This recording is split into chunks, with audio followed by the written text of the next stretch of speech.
Alright, so let us consider this one problem on the vertical strip. Okay, so we have this problem. Find the area of region bounded by the graph of f of x equals to x plus 4 and below by the graph of g of x equals to 3 minus x over t over in the interval 1, 4.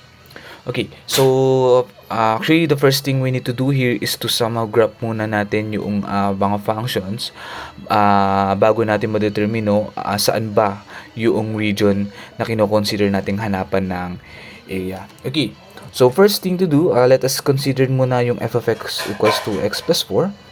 So take note that our function f of x is just equal to y. No? We can write f of x as y, or y is equal to f of x, and this is equal to x plus 4. So meaning we have here y equals to x plus 4. Now, gamit yung ating x and y intercept, now we are able to find yung graph nitong y equals to x plus 4. So in finding the x and y intercept, no, consider muna natin hanapin yung x intercept. So sa x-intercept, we are going to let y to be equal to 0 and solve for value of x. So here, we have 0 equals to x plus 4, which gives us x to be equal to negative 4. Therefore, we have this x-intercept na negative 4, 0. Okay, and then we also need to find yung y-intercept, no, because it is enough no, to obtain 2 points para makapag-graph tayo ng line. So y-intercept, here we let x equals to 0 and we solve for value of y, right? So kailangan natin isolve yung value ni y. So here we have now y equals to 0 plus 4, where I have 0 plus 4 and y equals to 4. So meron tayong y-intercept na 0, 4.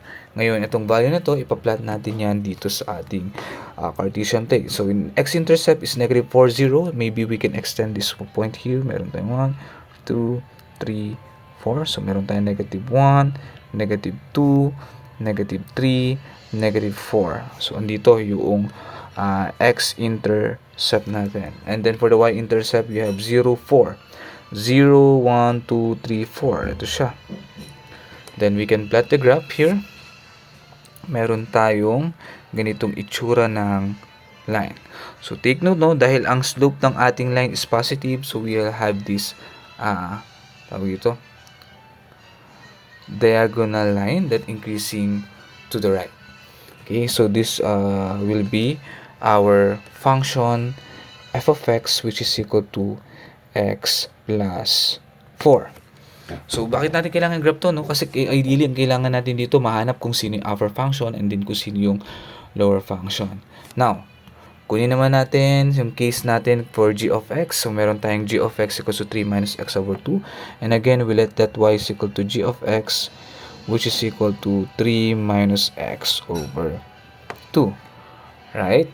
So, again, we have y equals to 3 minus x over 2. Then, kunin uli natin yung x-intercept. So, the x-intercept will be, by computation, no, we will let y equal to 0. And let y equal 0. And solve for x. So, we will have here 0 equals to 3 minus x over 2. Or now, x is just equal to positive 6. So, yung ating x-intercept will be 6, 0. And then, for the y-intercept, we let x equals 0 and solve for the value of y. Solve for the value of y. So, using this equation, we have 0, y equals to 3 minus 0 over 2, or rather y is just equal to 3. So, meron tayong y-intercept na 0, 3. So, these 2 points here, ipa-plot din natin yan dito sa Cartesian plane natin. And then, let us find yung graph ng 3 minus x over 2. So, we have here 6, 0. Ito yung 6, 0 natin. And then 0, 3, 0, 3, ito siya. Okay. Now, if we trace that point, no, graph natin siya, we will have this. Okay. So, ito yung ating graph for the g of x. So, meron tayong g of x which is equal to 3 minus x over 2. Okay. Now, kailangan lang kasi natin yung ating graph is on the interval of 1 to 4. 1, 4. So, ito yung technique niya. This is interval on the x-axis, hindi y-axis. So, we have 1, 2, 4. So, yan po yan. Gawa lang din tayo ng line dyan. Okay. Vertical line. And then we have this another line.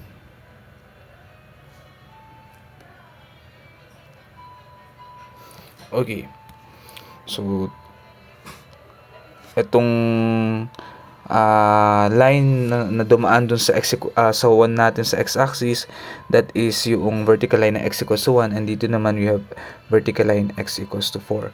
So here, if we observe, ang region na kino-consider natin is yung bounded by these 4 lines na nakikita natin, yung kay orange which is the f of x, yung kay green which is g of x, at saka yung dalawang red line natin dun sa interval na 1 to 4. So we need to consider obtaining the area of this region here. Okay, so this will be our R. No, ito yung R na kino-considered natin. So based here, no, sa ating graph, ang magiging upper function natin dito will be the f of x kasi siya yung nasa taas. On this interval 1 to 4, mapapansin natin meron tayong portion dito ng orange, so nasa taas siya ng portion natin na green. Kaya this will become our upper function, cx plus 4, and then our lower function of course will be yung green natin. So ito siya, si g of x equals to 3 minus x over 2. This will be our lower function.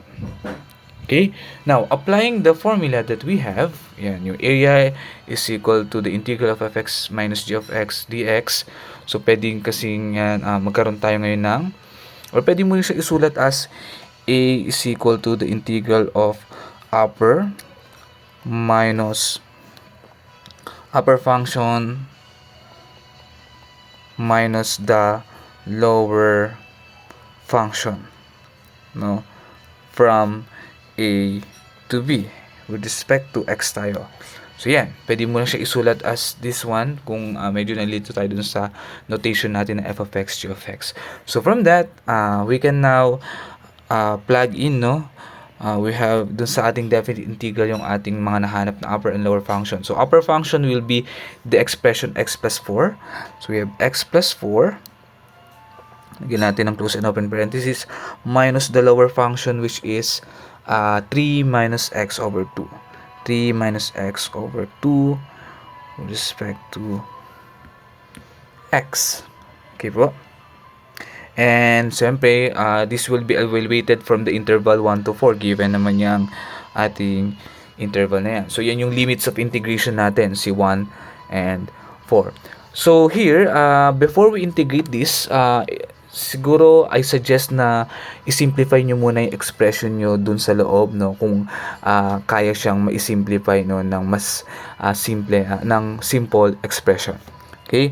So, here we have area is equal to the integral of x plus 4, then distribute mo yung negative, minus 3 plus x over 2. So, i-combine natin yung mga similar term.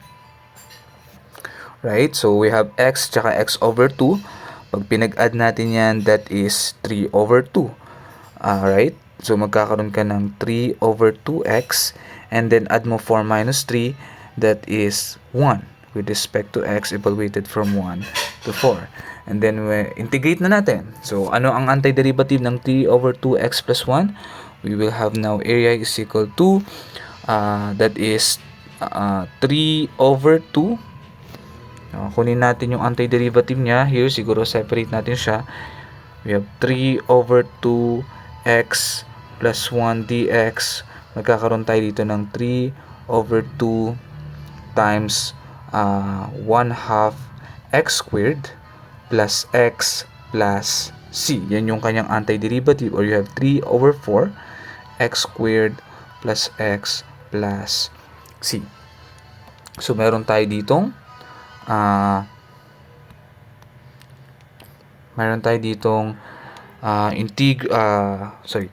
over 4 x squared plus x. Evaluate natin yan from our limits of integration 1 to 4. Okay, so now we have a is equal to, so we use 4, no? Substitute natin dyan. 3/4 multiplied by 4 squared plus 4. Then, minus natin yan dun sa expression natin sabang substituting si 1 dito sa ating antiderivative, that is 3/4 times the quantity 1 squared plus 1. Okay, so simplify po natin itong expression natin.